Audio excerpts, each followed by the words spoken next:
آگے بڑھیں، chief election commissioner اور اراکین کی تقرری کے معاملے کی بات کریں تو اسپیکر قومی اسمبلی اور چیئرمین سینٹ کے درمیان اہم بیٹھک ہوئی ہے، جس میں حکومت اور اپوزیشن کی طرف سے دیے گئے ناموں پر مشاورت بھی کی گئی ہے۔ بات کریں گے، فہیم اختر ہمارے ساتھ موجود ہے۔ فہیم، بتائیے، نام سامنے آئے تھے، تحفظات کا سامنا تھا، کیا بیٹھک ہوئی، کیا بات چیت ہوئی؟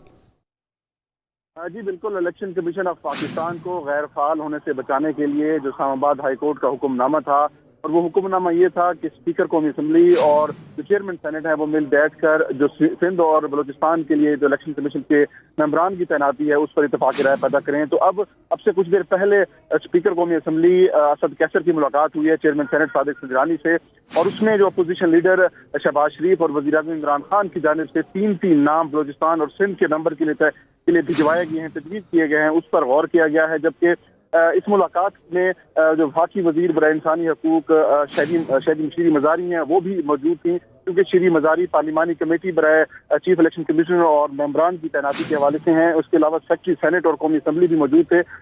جبکہ اسپیکر اسد کیسر کا اس حوالے سے میڈیا سے گفتگو میں کہنا تھا کہ مل بیٹھ کر بات کر رہے ہیں، بات چیت کے ذریعے معاملہ جلد حل کر لیا جائے گا اور ڈیڈ لاک بھی ختم ہو جائے گا۔ جی ٹھیک ہے فہیم، آپ نے ہمیں آگاہ کیا، آپ کا بہت شکریہ۔